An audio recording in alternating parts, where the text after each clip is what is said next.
साल 1992 का वो ब्लैकमेल कांड जिसने पूरे देश को हिला कर रख दिया। ये कहानी है उस जुर्म की जिसमें स्कूल कॉलेज की लड़कियों को साजिश के तहत सेक्स स्कैंडल के जाल में फंसाया गया और ऐसा फंसाया कि एक के बाद एक 17 से 20 साल की मासूम लड़कियां इस भयानक ट्रैप में फंसती चली गईं। एक लड़की के साथ 20-20 लड़के दरिंदगी करते थे। कहते हैं तब मुजरिमों के जाल में फंस चुकी लड़कियों की अश्लील तस्वीरों को मार्केट में बेचा भी जाता था। नतीजा ये हुआ कि ब्लैकमेलिंग और यौन शोषण झेल रही उन दर्जनों लड़कियों में से कई तो जिल्लत की दहशत में फांसी के फंदे पर भी झूलती चली गई। ये एक बदनुमा दाग था अजमेर के लिए, जो उस समय अखबार छाप रहे थे, क्योंकि मीडिया इतना वो नहीं था जितना आज है। तो उस समय जो अखबार छाप रहे थे 200-300 लड़कियां इसमें इन्वॉल्व है, बहुत सारे लोग इन्वॉल्व हैं, हाई प्रोफाइल लोग इन्वॉल्व हैं इसमें, और इस तरीके से करके पूरी देश दुनिया में जो अजमेर की एक छवि थी बहुत बुरी तरह से ख़राब हुई थी। लेकिन क्योंकि सरकारें थी, पर्टिकुलर एक राजनीतिक पार्टी के लोग थे वो जिनको इसमें इन्वॉल्व बताया गया था, तो वो सारा प्रकरण करके सिमट के जो लब्बो लुआब आया वो चार्जशीट के रूप में ये आया कि 10, 12, 15 कुछ एक्यूज़ बनाए गए, 17, 18 कुछ विक्टिम्स ली गई। लेकिन वास्तविकता में 200-300 लड़कियां इसमें इन्वॉल्व रहीं जिनके साथ ये सब हो रहा था। उसमें से 25-30 लड़कियों ने तो कम से कम सुसाइड किया था उस समय। आपको बताएं कि साल 1992 की इस रूह कपा देने वाली वारदात की आंच अजमेर दरगाह के खादिमों तक भी पहुंची थी। कई नेताओं पर भी आरोप लगने लगे थे। अब 3 दशक बाद अजमेर ब्लैकमेल कांड का ये मामला फिर गरमा रहा है कि इनका मोटस ऑपरेंडी जिसे कहना चाहिए था वो ये था कि मतलब वो ठीक है, इनको 17 लड़कियां या 18 लड़कियां थी और इसमें कहीं ऐसा नहीं है कि एक के बाद दूसरी को बुलाया, दूसरी के बाद तीसरी को बुलाया, उसके ज़रिए उसको बुलाया। इसके अंदर जो मैं एज ए डिफेंस लॉयर भी कहता हूँ और ऐसे जिम्मेदार भी कहता हूँ कि इसके अंदर जो है लड़कियाँ वॉलंटरी विजिटर्स थी, खुद आई थी। देखिए मैं फिर कह रहा हूँ, मैं नारी सम्मान करता हूँ, हाँ मैं उसके अंदर इसको अदरवाइज़ मत लीजिएगा।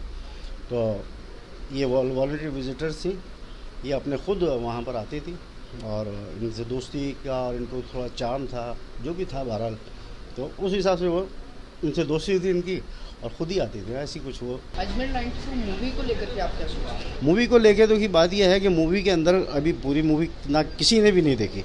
जिस तरीके से फ़ाइल किसी ने नहीं पढ़ी और कोई कहता है कि 200 लड़कियाँ थीं और 300 लड़कियाँ थीं, तो फाइल किसी ने नहीं पढ़ी। इसी तरीके से मूवी किसी ने देखी नहीं पूरी, और अगर ये मूवी आती है तो ये घृणा पैदा करेगी, बेशक पैदा करेगी। और अब दूसरी बात यह है कि मज़हबी जज्बात को ठेस पहुँचेगा, और तीसरी बात यह है कि जो ट्रायल पेंडिंग चल रही है उस पेंडिंग को जो है इफेक्ट करेगी।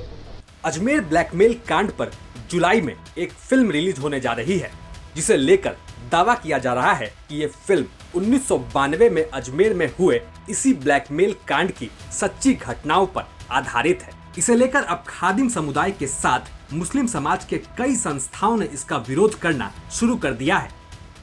देखिए, पहले कश्मीर फाइल्स आई जो वन साइडेड स्टोरी थी, फिर आई द केरला स्टोरी जब कर्नाटक में इलेक्शंस हो रहे थे तो पब्लिक ने रिजेक्ट की।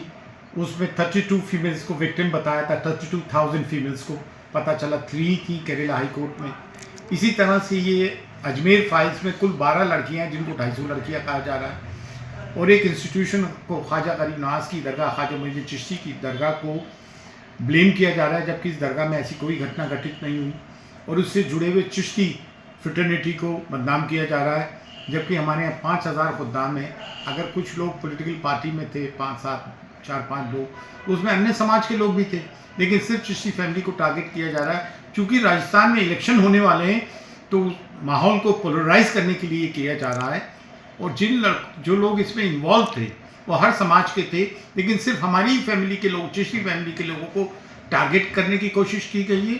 और दूसरे ये कि कुछ लोगों को इसमें सज़ा हो गई है, वो कुछ लोगों पे जो है केसेस चल रहा है। The matter is subjudiced. Ajmer Dargah Anjuman committee के सचिव सरवर चिश्ती ने मीडिया से बातचीत में कहा कि पहले कश्मीर फाइल्स, उसके बाद द केरला स्टोरी और अब अजमेर फाइल्स 92 बनाई जा रही है।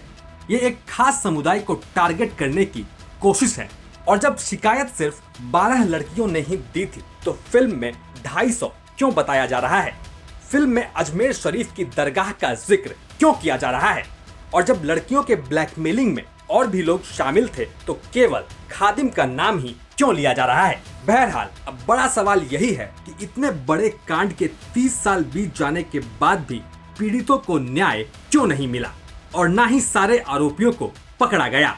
लंबी चौड़ी जांच और कोर्ट की कार्रवाई के बाद 17 आरोपी बने, जिनमें से 16 को पहले उम्र कैद दी गई और उसे भी बाद में घटाकर 10 साल कर दिया गया।